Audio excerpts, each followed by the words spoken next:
Yo, what's going on, gamers? It's Ryan 6 days a week, and this Friday, June 7th, Dark and Darker is wiping for the 4th time in early access. I do think that this is going to be the largest Dark and Darker wipe that the game will ever experience. One, because they're going to be appearing at the Summer Games Fest, and two, they're going to be entering one large game market. Well, one for sure, the Epic Games market. There might be a chance for Steam, then again, I have no idea. But before that happens, I did want to take a look at the game's history, at least visually, as I found some really old footage when I first started playing the game over a year ago in Playtest 4. This video, I'm going to use minimal commentary, and it's more going to be just a visual adventure of how the game has progressed over the year. Oh, and for those who do not know, the game literally just went free to play as of this morning. So you can play the base game, which is Normals mode, with one character for completely free. And you can decide to upgrade to High Roller and more character slots down the line if you'd like. Now, let's travel back to February 2023, where it all got started back in Playtest 4. Wow. Now, first thing you're definitely going to notice is the UI is vastly different. In the bottom left, we just have a static picture of our class character, instead of an actual 3D dynamic model of our character that changes its appearance based on our race and what equipment we're wearing. In the bottom center, you're also going to see panels for our weapons and utility belt equipment, and our skills on the left and right, which hasn't really changed too much. Our health bars on both our small profile picture in the bottom left and our main health bar are green. And you may not see it in this clip, but at this time there was no such thing as recoverable HP. Health was just health in all forms. Now, looking at the module, the layout for the most part is the same. At this time, Goblin Caves was locked to a Normals mode and a single map, which was a 3x3 grid. Now, you're going to notice that when we open up this inventory here, it was a loading bar instead of a loading circle. Also, take a look at the inventory character. We've definitely seen some major improvements in both the character model graphics as well as the items. Speaking of items, you're going to notice as I play through these clips that no item has innate stats beyond just armor, move speed penalty, and magic resistance. So, any bonus to attributes would have to be received through just the randomized modifiers, or the colored rules from an item, instead of just the item itself. It was a pretty interesting time. I think my favorite part so far about looking over these old clips was seeing how slower my decision making was back then. I really didn't know what to do. I was more focused on exploring the map and finding all the secrets, opposed to just rushing down PvP and finding spawns. I think a big difference between then and now is that PvE was pretty challenging as well, so you wouldn't progress through the map quite as fast. And honestly, learning and dying to PvE over and over was one of the best parts of the game back then. It'd be pretty funny sharing stories with other people about how you died to a goblin, which at this time there were only 3 variants. You had the goblin with a sword, one with a magic staff, and one with a bow. They were all very simple monsters, but no one really knew how to fight them, so it made some really funny experiences, which we'll see right here as we open up this door.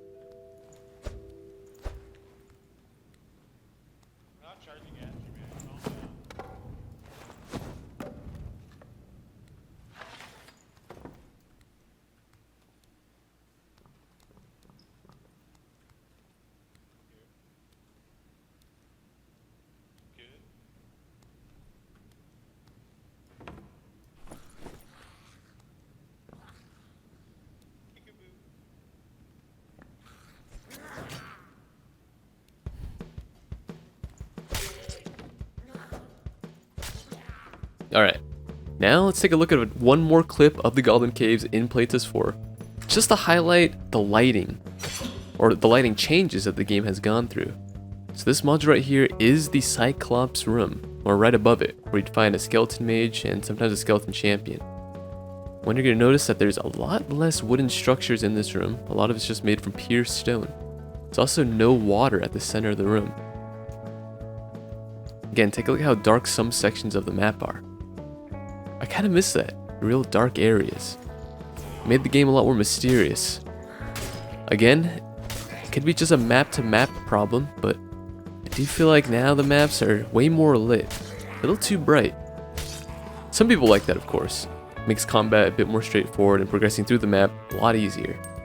But I kind of miss the feeling of unknowing. The real dark, terrifying areas where dangerous monsters lurked. Alright, now let's go to the crypts. So these crypts games you're gonna see are probably my and my friend group's second or third game in the crypts. And we had no idea what was going on. It actually made combat so much more fun because we had no strategy and neither did the other team. Honestly, no one really knew how to fight here, except for maybe 2% of the population who played in the earlier playtests.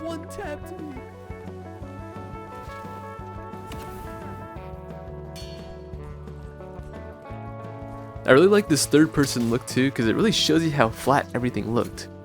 The floors and walls lacked any kind of roughness and texture that actual bricks would have.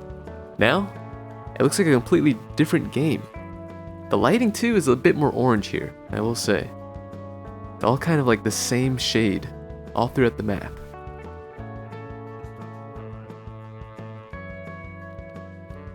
I think it's only one light, it should be a rare one.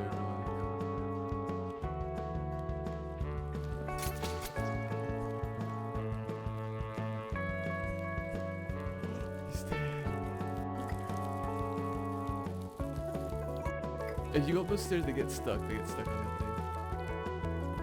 Honestly, dude, this was a point in the game that none of us really knew how to extract from crypts. So just one of our teammates getting out alive, that would count as a huge win for us. And hopefully lead to a bunch more extracts and compounding gold, since we now have enough money to bring in potions and bandages into the match, which many teams didn't have access to. We just needed him to get out alive. Oh, John.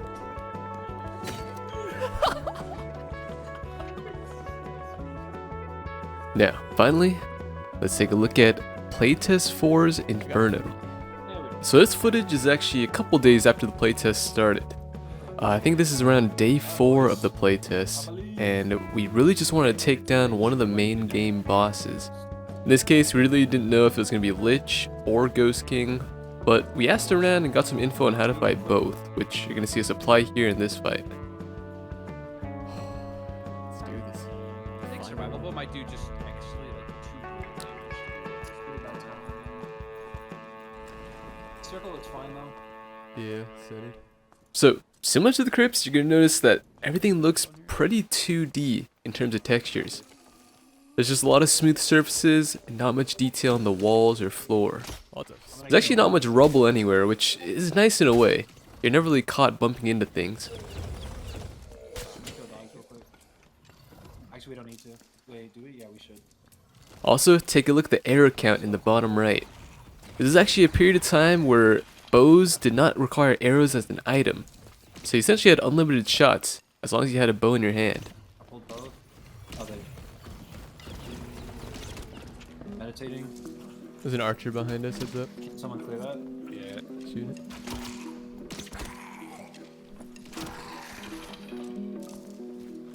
Okay, I'm gonna start moving up a little. Yep, start moving. The archer on the right, aggro. I think we can skip it. Oh, it's trying to something. Oh, it's trying to protect him. Sorry, not trying to fire. Light. Can't see shit. Okay, let's go. Oh wait, yeah, see, he's trying to protection. You could probably hear it in my voice in this clip, but I was actually very nervous for this boss fight. Just being an Inferno in general was quite a challenge, especially because there were no videos on how to dodge things back then, or how to really fight the bosses. It's all kind of unknown information that you'd get from asking around the Discord.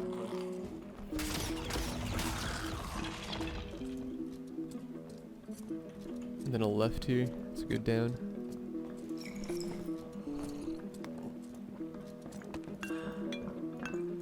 Alright, this is it right here. Alright, we can meditate and then we're good. Any campfire at all? Do you want to go grab this triangle protection? Yeah, I can run back real quick, I guess you're Yeah, meditating. do it. Even if you pull something. Now, I gotta remind you here, this is our first or second time actually fighting the Lich. We actually didn't realize that protection potions only protect you from physical damage back then. There's no tooltip to explain that. Yeah, that's my bad. It's fine. Just like for you. Gotta show up. He's aggroed on me. Call if you have purple. Yep. It's me and I'm with Taylor you next to right each now. other. Goes. Purple, Oh, I got purple. I got purple. purple. Nice, nice, nice. Come together. Come together. Keep moving, keep moving, keep moving. All right, moving right. Moving right. So we don't get. Nice. Now, I'm gonna skip through a big chunk of this fight because it does take us quite a long time to kill this boss. And one of our teammates does end up dying, which extends the time by a little bit more. But trust me, at the time, this is probably one of the most difficult things that we did in game. With, you know, 3 or 4 days worth of experience in Dark and Darker. Alright, circle's starting to close in, or we're not in the next one. we got it! Let's go! Yo, let's go! Hey, I'm grabbing Taylor's stuff. Hey, yo, loot my shit. Good shit though. Oh, legendaries, dude! This was for real our first time ever seeing legendary loot in game. We hadn't even been killed by players with legendary loot to this point yet, though that quickly changed down the line as the playtest neared to an end and everyone was gearing up in their best. Now, let's take a look at playtest 5, which for me was the first major update to the game, both content-wise, balance-wise, and I guess visually. There was a lot of differences compared to playtest 4. First, look at the starting base camp. This is when they changed the tavern to the outside base camp, in celebration of runes, as the new starting map. Yeah, for sure. I sold a piece that would have sold for like 250 whatever, right? Nothing's gonna sell. Yeah. And also, there's no candy, so things will never sell for as much. And I'm really Dude, I thought they were gonna do like Easter eggs. That's crazy. put it back in his candy. I don't get those on Valentine's Day. Like, it was fun. Like, it's a really fun mechanic.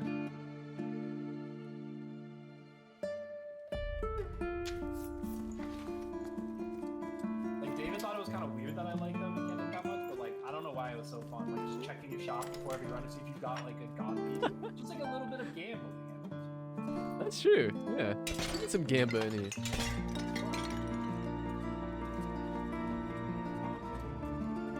Now, Runes currently, as this video drops, is not playable in-game since it's going through some major upgrades behind the scene. But, if you did play Runes right before it went down, you notice it looks a lot different compared to what you're seeing now. I'd say, right now in this video, playtest 5, Runes was a lot more lit up. There are fewer dark spots, and in general there are more chests and, I guess, bits of rubble, and I'd say even second floors throughout the modules. Now, we actually don't get to see a lot of the runes here since we are going to be traveling through it pretty slowly since, you know, combined with playtest 4, we probably only have 5 or 6 total days in this game. I'm the PvE target, dude. I'm just dying to PvE to do. You want to find one closer? We might, yeah, let's find one closer. Remember this trap right here. If we gotta go back to this one, there's a trap blocking it.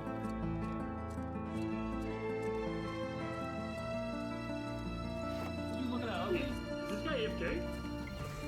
Oh, free loot, Joe. No, he's not AFK. Pissed.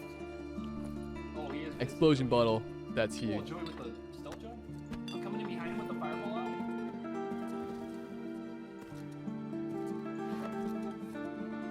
Careful chasing here, I'm about to fireball. He might have stealth. Oh, another one. Barb. Oh, this dude does not know. I'm gonna haste. Block, champ. Block. Careful, the other guy's coming in. from Blocked. the other side. He's going after Dead. me first. He's chasing me. I'm Coming, gonna hit coming. him and then get ready to... Oh, dude, I'm stuck. I'm going on fighter. I'm gonna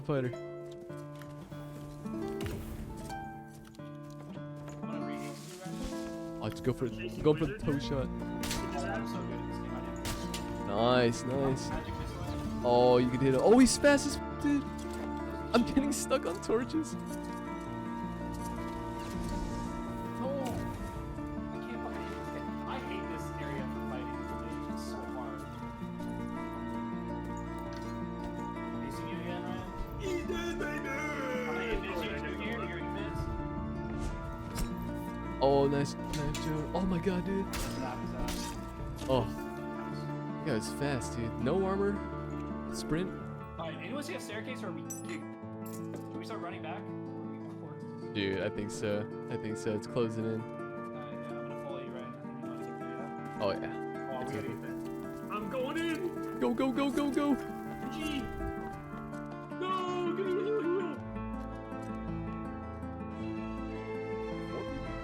Wasn't too nice. For a brief moment, if you played on the first 1 or 2 days of Playtest 5, you were treated with the blue crypts, when every torch and brazier in crypts was tinted blue instead of the traditional orange. It was actually pretty cool. It made some halls and modules a bit hard to see in, but overall it's like a really cool atmospheric effect.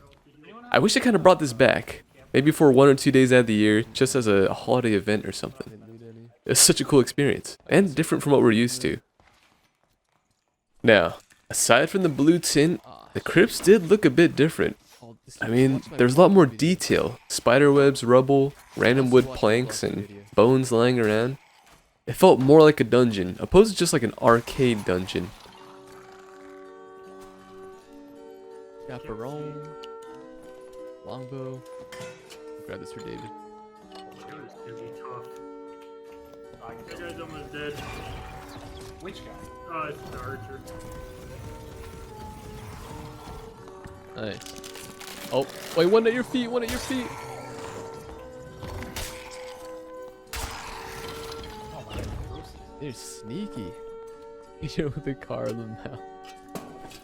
Good analogy, honestly. Pretty good analogy. Watch out, there's a nightmare skeleton down there. Oh, thank you. Okay. Okay, there's 3 portals that have popped up. I'm gonna jog back a little to see if any spawn behind us. I'm getting a little worried, I'm not gonna lie. Yeah. Yeah, there's one right here. One spawn right here. Wait, don't get shot. Feel free to take it. I'll leave it open for now. I don't think anyone's down here with this. In case there needs to be some big clearing. Yeah, but if you clear and then you have no HP to get back. You know what? That convinced me. You're right.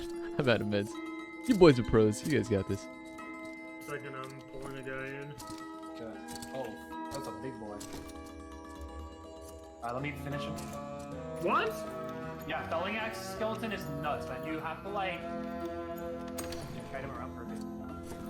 Oh, total. Oh, what? Dude, we got scammed that first one, dude.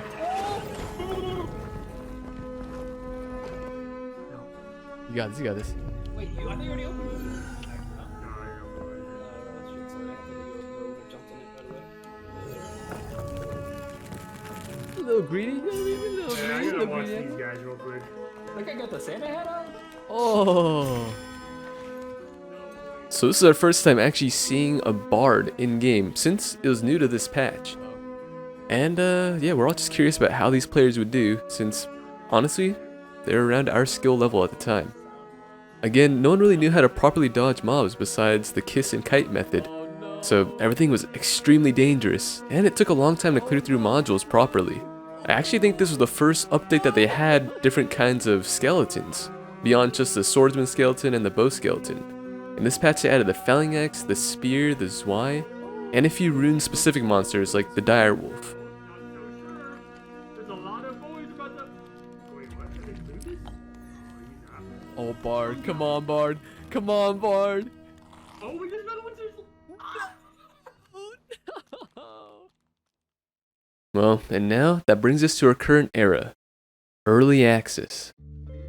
Now, way too much has happened in early access to really capture in just one video, but I can quickly go down this list I made to really summarize how much work has happened on this game.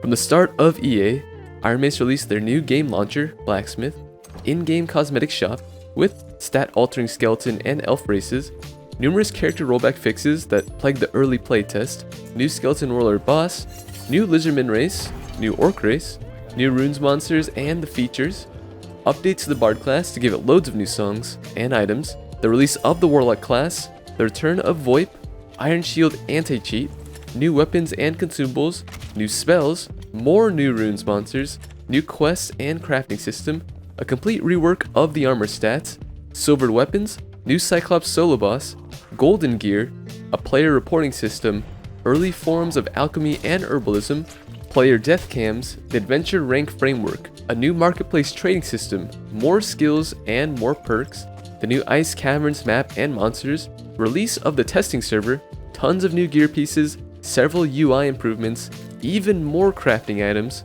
an early form of multiclassing, and then the removal of it, the Squire, the Goblin Merchant item insurance system, a sneak peek of the Druid, a first pass of the Ice Abyss, and a visual teaser of the Frost Wyvern endgame boss.